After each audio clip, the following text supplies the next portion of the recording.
Fala pessoal, beleza? Então vamos lá, né? Conforme prometido, mas né, não garanto que eu vou fazer isso aqui ao longo de todo o curso. Vou tentar fazer vídeos aí sobre essa disciplina de estatística, tá? A metodologia que está sendo usada pela professora pelo menos nesse início, né, é o uso de software, Excel e o PSPP, que é um software estatístico. Como não foi ensinado como fazer os cálculos com as fórmulas que existem, né? Ela tá passando basicamente ensinando como que se faz usando o software. Então seremos obrigados a usar o software, né? Para poder resolver, pelo menos nessa primeira semana, tá? Se você não tem familiaridade com Excel, é bom começar a ter, tá? Vai ser importante, né? Se não vital aqui para essa disciplina, tá? PSPP, algumas pessoas tiveram dificuldade de instalar, eu não tive, né? Mas eu confesso que eu não gostei muito de usar. O Excel é muito mais prático, tá? Então eu vou usar o Excel mesmo. Lembrando que para usar o Excel, você pode usar as fórmulas padrão do Excel, que ele já tem um monte de fórmula estatística aqui, né? E pode usar também o recurso de análise de dados, né? Fica aqui em dados, análise de dados, que precisa ser habilitado lá nas opções do Excel. Tem um vídeo lá que a professora ensina como é que faz isso. Então vamos lá. Primeira questão, o que eu fiz? Primeiro, eu entrei lá no AVA, né? Iniciei a minha prova e eu copiei e colei aqui direto. Copiei o enunciado, colei aqui no Excel, copiei as tabelas e colei, tá? Muito mais fácil do que digitar número por número aqui nas tabelas, certo? Só que tem um problema, tá? Na hora que vocês colam isso aqui no Excel, aqui eu já acertei isso, mas quando vocês colam no Excel, ele vem com uma sujeirinha aqui, ele vem com um espacinho aqui, ó. Depois de cada número, ele vem com espaço. E isso impossibilita fazer qualquer tipo de cálculo, tá? Porque o Excel, quando tem esse número seguido de um espaço, aqui ele já corrigiu automaticamente, mas quando você tem um número seguido de um espaço, o Excel entende que aquilo não é um número, que aquilo é um texto, tá? Então, na hora que você copiar e colar, isso é muito comum, tá? Quando você copia e cola um número de navegador, costuma acontecer isso. Então, checa antes, tá? Para saber se deu certo, você seleciona tudo e tem que aparecer lá embaixo na contagem, tem que aparecer contagem, tá? No caso aqui é 6.700. E para saber se está todo certo, vem um por um. Ó. Vem, por exemplo, esse com esse. Não, já está dando uma contagemzinha lá, 1030, tá vendo aqui embaixo? Essa sominha aqui. Então, conforme eu vou adicionando aqui, ó, dou um shift, seta para baixo, ó, aquele número tem que aumentar, ó, 1055, 2000, 2600, 3200, assim por diante. Então, quer dizer que todas as entradas de dados aqui estão válidas como número, tá? E não como texto. Senão não funciona, tá? Da mesma forma que se eu colocar uma vírgula sem querer aqui no final, já era, você estragou aqui. Isso aqui já não é mais número, isso aqui é texto. Ou um ponto, né? Isso aqui também invalida. Espaço, ou uma letra, já era. Não é mais número, é texto. O Excel não consegue fazer conta desse jeito, tá? Então, a primeira questão. Então, a gente vai fazer aqui um procedimento que vai servir tanto para a primeira quanto para a segunda questão, tá? A segunda questão tem o mesmo enunciado, ele só pede informações diferentes, né? Então, aqui ele tem, né, dados de uma cesta básica do DIEESE, né, calculadas mês a mês, de janeiro a dezembro de 2020, certo? Os gerentes tomaram como base os preços publicados no DIEESE, beleza. Tem a tabela aqui. Aí o que pede na primeira? Calcule a média e o desvio padrão para essa série de dados. e analise o que se pode afirmar acerca da variabilidade no preço. Então, repare que interessante a questão que não só pede para fazer o cálculo, como pede para você interpretar. Isso é bom, tá? Então, para nós que não estamos fazendo curso nem de matemática nem de estatística, o que importa é isso, saber usar a ferramenta e saber interpretar o dado, tá? Então, eu acho que o ponto para a professora nesse quesito de ter começado dessa maneira, tá?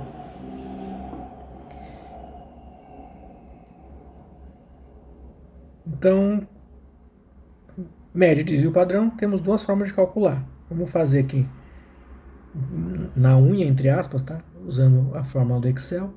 Excel tem fórmula de média e já tem fórmula de desvio padrão aqui na sua biblioteca de funções aqui, tá?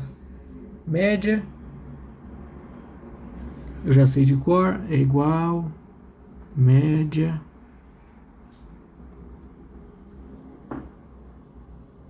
o Excel está com frescura ultimamente, ele pede acento.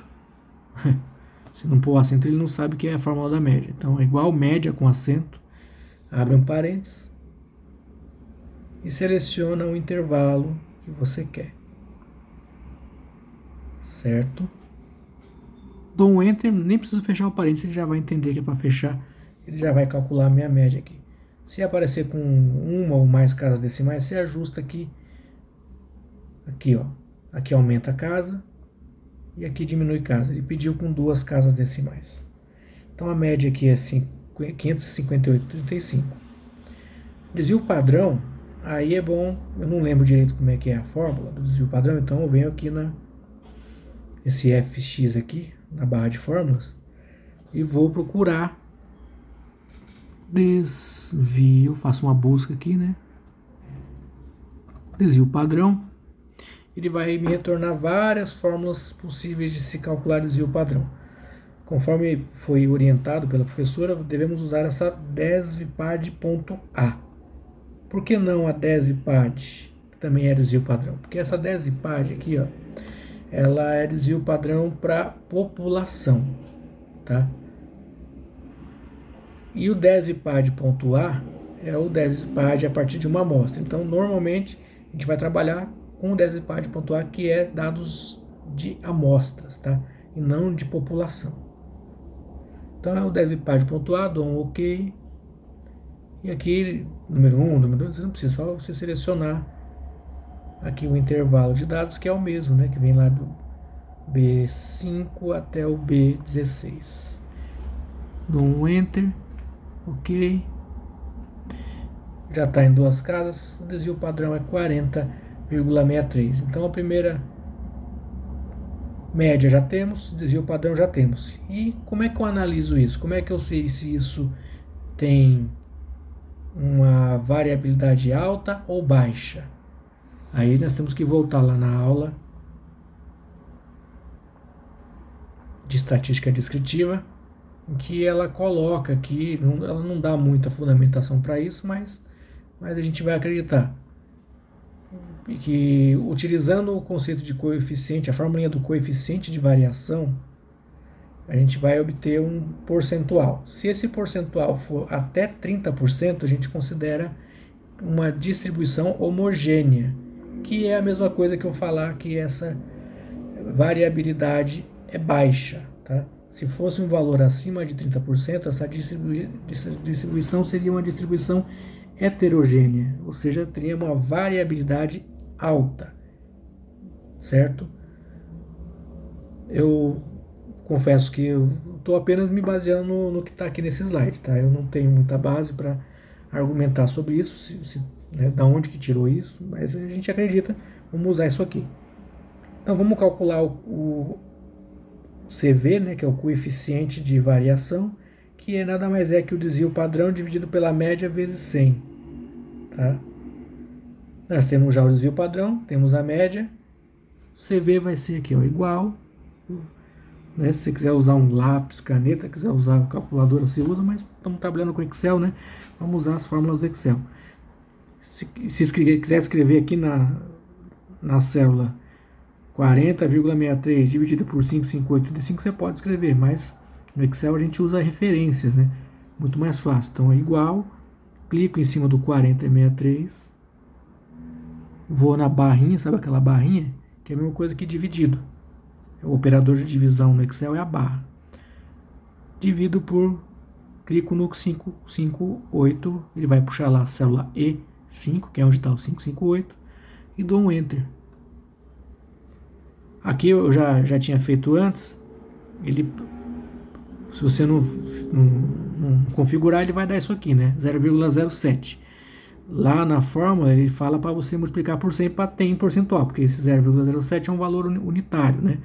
Eu posso multiplicar por 100 ou eu posso simplesmente selecionar aqui, deixar selecionada a célula que está o 0,07 e clicar aqui, ó, nesse botãozinho aqui, ó, estilo porcentagem, tá? Clicou aqui, ele já faz a nossa multiplicação por 100 e coloca o sinalzinho de percentual aqui. Então, isso aqui é 7%. Então, por definição, se é menos que 30%, eu considero isso como uma distribuição homogênea, que é a mesma coisa que eu dizer que isso aqui é uma baixa variabilidade, tá? Baixa variabilidade, tá? Então você vai procurar lá a sua alternativa, a que contiver essas informações, tá? Média 55835, desvio padrão 4063 e baixa variabilidade, certo? E aqui eu fiz usando as fórmulas do Excel, né? E eu posso também usar o recurso da análise de dados. Vamos usar porque vai ser útil, inclusive, para já fazer a segunda, tá? Aliás, então vamos fazer a segunda usando desse jeito, já fica mais direto. Então a segunda ele usa aqui o mesmo enunciado inicial, né? Da mesma tabela com exatamente os mesmos valores. Aqui eu também já corrigi aquele probleminha do espaço que vem quando você copia e cola, já está certo. Mas o que ele pede? Ele pede o mínimo, máximo e os quartis para essa série de dados, né? Então eu vou ter que ter o mínimo, máximo, quartil 1, quartil 2, quartil 3 e quartil 4. Aqui o Excel também tem uma fórmula para mínimo e uma fórmula para máximo, tá? Você procura lá aqui na função, mas vamos usar aqui o recurso da análise de dados dessa vez. Eu clico aqui em dados, análise de dados, estatística descritiva, ok. Vou selecionar o intervalo que eu quero, vou selecionar inclusive o cabeçalho aqui, preço. Não preciso selecionar a coluna das datas, tá? Tem os meses. Eu só preciso dessa coluna B aqui, onde está o preço, tá? B aqui na minha colagem. Se você colou diferente, vai estar em outra, né? Mas eu preciso dessa coluna preço aqui só. Como eu selecionei o cabeçalho também, eu preciso informar que eu tenho rótulo na primeira coluna, tá? No caso aqui seria coluna, né? Então seria rótulo na primeira linha. Tá? Então, se eu selecionei coluna, aqui tem que estar coluna, tá? Se os dados estivessem dispostos na linha, seria linha, mas está em coluna. Então é coluna, então é rótulo na primeira linha, porque eu também selecionei o rótulo, que é o preço aqui, né? Intervalo de saída, eu quero que isso aqui saia aqui a partir da minha célula L5, tá? Não preciso selecionar o intervalo todo, né? Porque vão ser várias informações, mas a partir da L5 ele vai já inserir os dados que eu preciso. Eu posso escolher se vai estar numa nova planilha também, né? Mas para facilitar a minha vida, eu vou deixar já aqui, né, nessa própria planilha aqui, selecionando aqui intervalo de saída e a célula que eu quero que saia as informações. E clico aqui, ó, em resumo estatístico, tá? Dou OK. Por enquanto só isso, nós não mexemos nos demais itens, tá? Dá OK e já vai puxar aqui um resumo estatístico, tá? Então ele já vai me dar média, mediana, a moda não faz sentido, né? Pode até apagar. Por que não faz sentido? Porque aqui isso aqui é o tipo de dado razão, né? Se fosse dados nominais, né, ou ordinais, aí talvez você pudesse usar a moda, mas como não é, então não faz sentido. Então aqui ele já me dá informações que a gente nem precisa, ó, de erro padrão, curtose a gente não aprendeu ainda, assimetria também não. Mas ele dá aqui o que a gente quer, ó, o mínimo e o máximo. Já vamos colocar aqui, ó, o mínimo é igual ao que está aqui, ó, 517,50. O máximo igual, e clico aqui, 631,50. E os quartis? Olha, eu vou te falar que essa aqui eu tive um problema, eu acabei acertando lá no AVA, mas da forma como eu calculei, tanto olhando aqui e tal, aliás, usando o software, estava dando valores diferentes do que estava lá. Eu acho que até o que está lá no AVA está certo, pelo menos no conceito que a gente aprendeu. Eu não sei se eu estou fazendo errado, eu não sei se eu estou usando a fórmula errada aqui, mas achar quartil ele é relativamente fácil, tá? Você não precisa usar muito a fórmula não. Por quê? Primeiro, o primeiro quartil vai ser sempre o mínimo e o último quartil vai ser sempre o máximo. Então eu já posso aqui, ó, quartil 1 vai ser igual ao mínimo. O quartil 4 vai ser sempre... Aliás, desculpa. O quartil 1 não é o mínimo. O quartil 0 seria o mínimo. Né? Só que a gente não está querendo... Nas alternativas ele não pedia o quartil 0. Ele perdia a partir do quartil 1. Mas o quartil 4, ele vai ser... Com certeza ele vai ser o máximo, tá? Então o quartil 4 vai ser sempre o máximo. O quartil 2 vai ser sempre a mediana. Então, se você quiser anotar aí para você, o quartil 2 sempre vai coincidir com a mediana. E aqui, ó, ele já deu a mediana pra gente aqui, ó.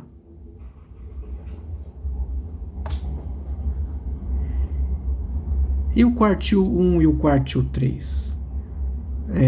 Aí você teria que calcular de fato utilizando a fórmula do quartil. Temos a fórmula do quartil. Eu já tenho aqui, como eu já utilizei, mas se você não souber, você digita quartil aqui que ele vai aparecer a fórmula do quartil. Então, quartil, ok. A matriz é aqui, no caso, dessa vez eu não seleciono a linha preço, tá? Eu vou a partir do 517 até o 631. É o meu intervalo de dados. Aqui agora eu tenho que falar que quartil que é, se é o 0, 1, 2, 3 ou 4.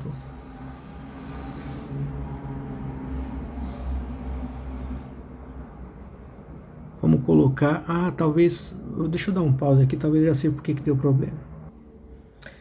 Voltando aqui, o que acontece? O Excel ele tem 3 tipos de quartil, tá? Usando o quartil, a fórmula igual quartil, esses valores que retornam aqui, tirando o mínimo, tirando o máximo, e o segundo quartil, que é a mediana, não estava batendo o valor do primeiro e do terceiro quartil. Mas aí, usando aqui as fórmulas de quartil que existem, porque o quartil, pelo que eu estou vendo, essa fórmula quartil é uma fórmula que é antiga, usada até o Excel 2017. Depois eles atualizaram, fizeram um quartil inclusive e um quartil exclusivo. Aí nós temos que agora consultar algum facilitador ou a professora para nos explicar a diferença. Mas eu acho que aqui o que retorna corretamente lá nas alternativas seria esse quartil.esc, tá? Só que não sei porque tá dando erro aqui no meu último, mas a gente sabe que o último quartil sempre vai ser igual ao máximo, tá? Então eu já posso pôr direto aqui que isso aqui é igual ao máximo. Então, se eu não me engano, as alternativas que estava dando lá era algo desse tipo aqui, ó, 521, 551, 65, 587, 78, 631,50, tá? Você achando aqui tem o segundo quartil que vai ser sempre igual à mediana, e o último quartil que vai ser a máxima, você já vai achar certamente a alternativa que é correta. Mas se não me engano tinham duas que tinham essas possibilidades, tá? Então você teria que calcular mesmo o primeiro e o terceiro quartil na mão aqui usando a fórmula para achar. Mas eu acho que a fórmula que dá mais certo é esse quartil.esc, tá? Façam aí e confiram para ver. Eu acabei não copiando as alternativas, eu acabei acertando, mas eu acredito que usando essa fórmula quartil.esc dá mais certo, beleza?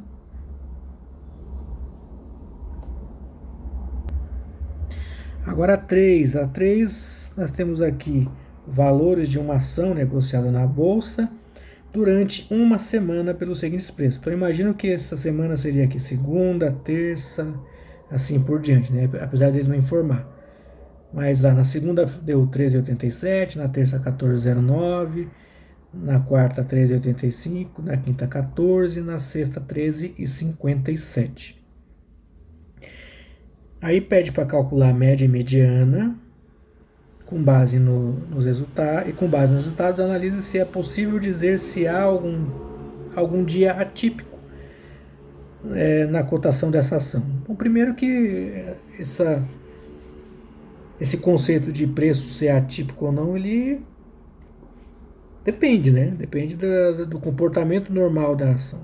Se é uma ação que normalmente varia de 1 para mais, 1 centavo para mais, 1 centavo para menos por dia, se você tiver uma variação na casa dos 10, 15 centavos, como a gente vê aqui, eu posso chamar que é atípico, né?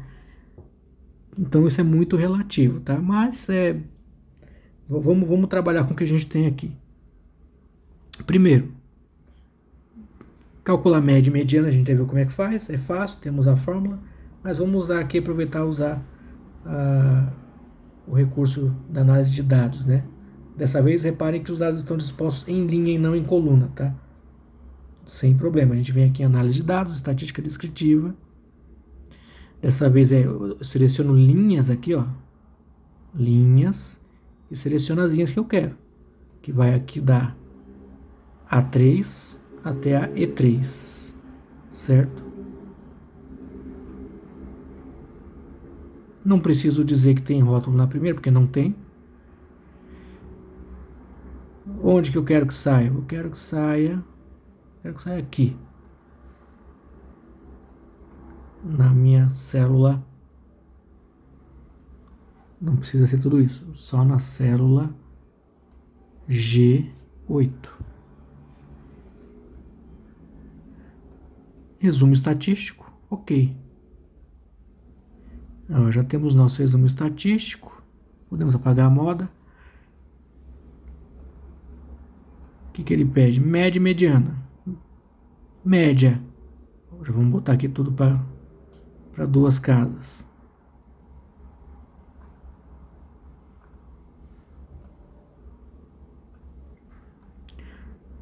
A média 13,88. A mediana 13,87. Tá? Agora, ele pergunta: é possível dizer se há algum dia atípico na cotação dessa ação? Mais uma vez, a gente pode tentar usar aquele conceito de verificar o coeficiente de variação a partir do desvio padrão, né? Nós temos aqui o desvio padrão. Vou grifar aqui em outra cor, porque ele não é obrigatório, né? Mas a gente vai usar. Temos aqui o desvio padrão e temos a média. Vou dividir um pelo outro, ó. Achar o coeficiente de variação, ó, CV. Igual desvio padrão dividido pela média, que está lá no H10. Ele deu 0,01, então isso aqui é 1%. Bom, 1% de coeficiente de variação, a gente pode dizer que isso aqui é uma baixa variabilidade, tá? Então eu poderia dizer, inclusive, que essa ação é uma ação que não oferece muito risco, né? Porque ela tem um delta, que a gente chama isso aqui de delta, né? Quando se faz uma análise financeira, né? De uma ação. Então o delta dele é baixo, né? O coeficiente de variação dele é baixinho, relativamente baixo aqui, dentro daquela perspectiva de que até 30% é homogênea. Para a ação não é bem isso não, tá? Se desse 30% aqui, eu não ia falar de jeito nenhum que uma semana que essa ação ela é uma ação que tem uma baixa variabilidade, de maneira nenhuma. Então, para análise de ação, tem que tomar mais cuidado com esse conceito. Por isso que eu falo que eu preciso entender da onde que ela tirou isso daqui, com que tipo de dado eu posso considerar isso aqui. Eu acredito que não é com qualquer tipo de dado, não. Com preço de ação, com certeza não. Mas, usando esse conceito, a gente pode afirmar que, para efeito de responder essa questão, que não houve nenhum dia atípico nessa ação, tá? Porque o coeficiente foi de 1%, o coeficiente de variação foi de 1%, então a gente responde que não houve nenhum dia atípico. Então a resposta é média 13,88, mediana 13,87 e sem dia atípico, tá?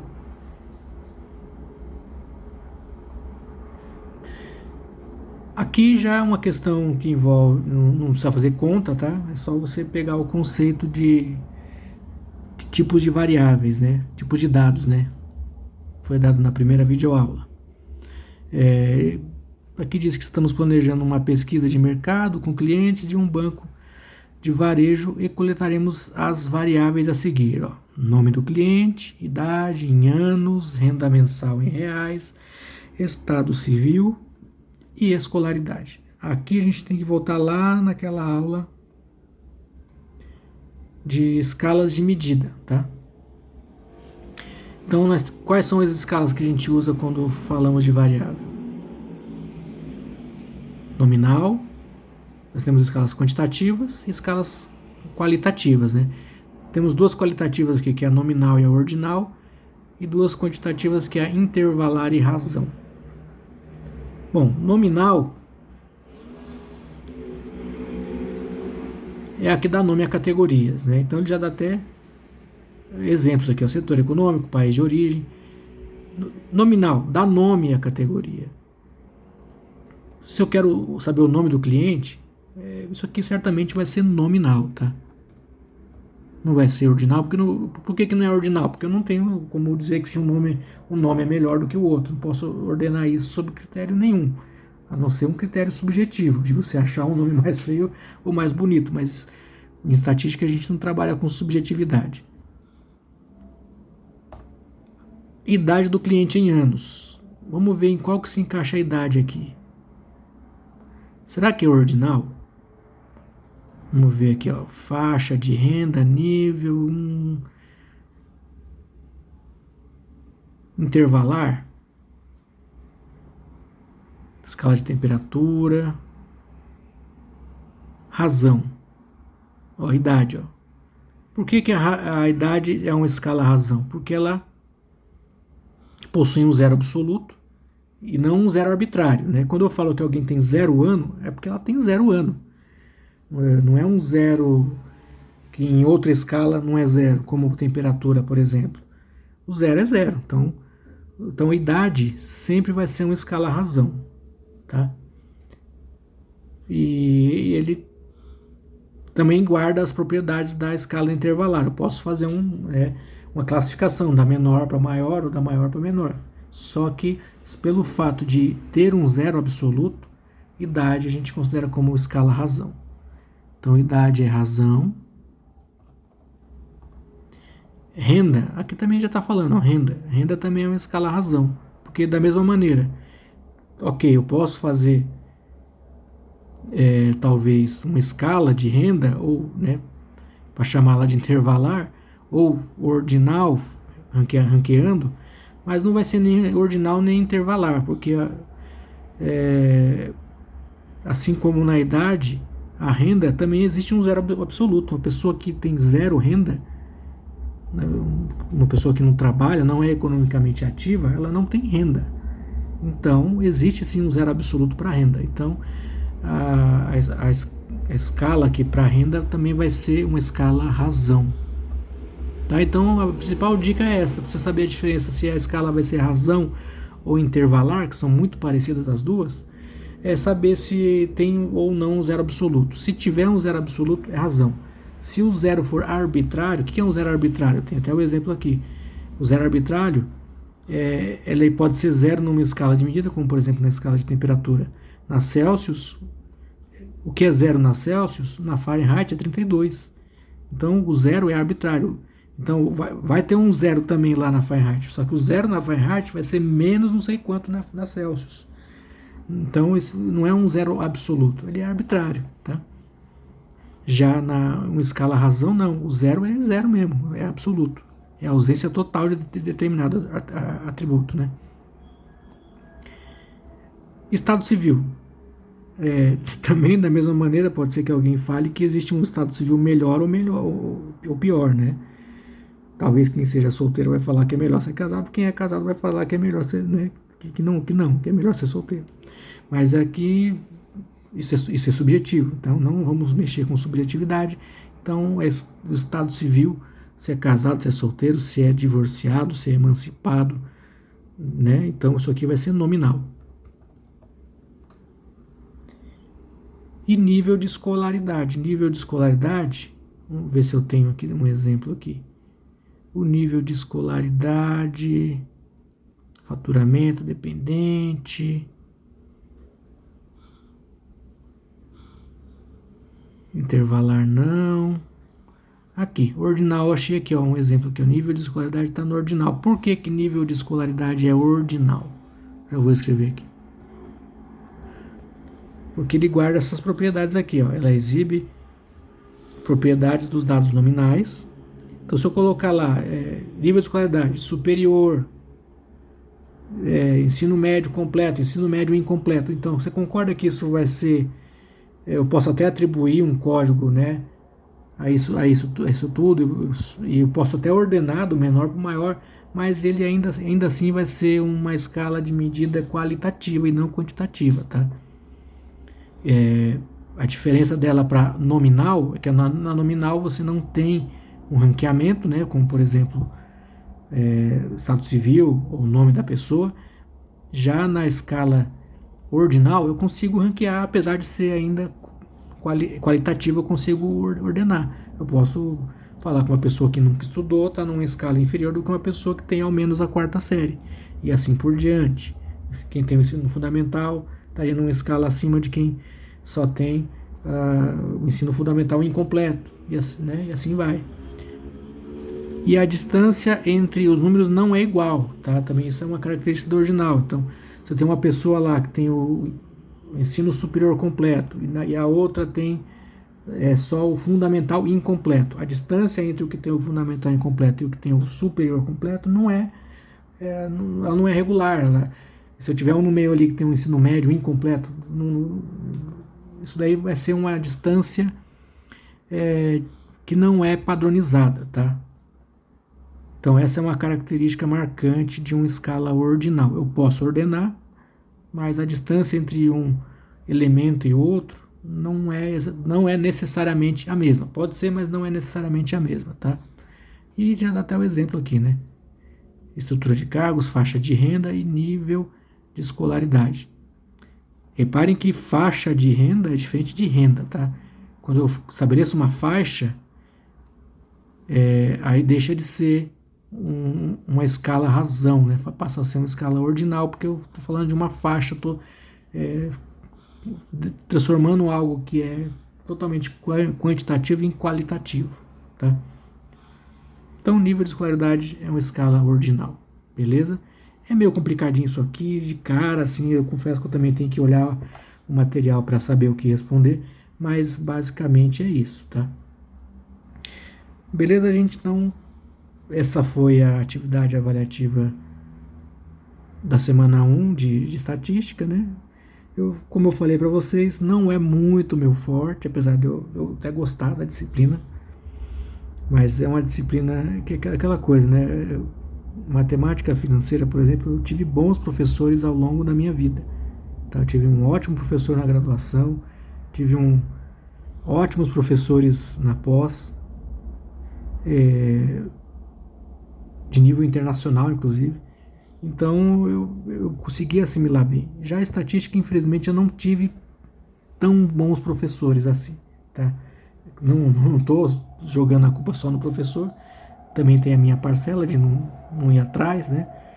Mas só o fato da coisa não fluir legal, você não lembrar bem da matéria, já faz a gente não ter o mesmo carinho. Mas eu gosto e eu vou tentar, na medida do possível, fazer esses vídeos dessa disciplina. Se eu ver que eu não posso ajudar, se eu vou estar mais me enrolando do que ajudando, eu vou parar e vou focar mais na parte de contabilidade, que é algo que eu consigo assimilar mais, beleza?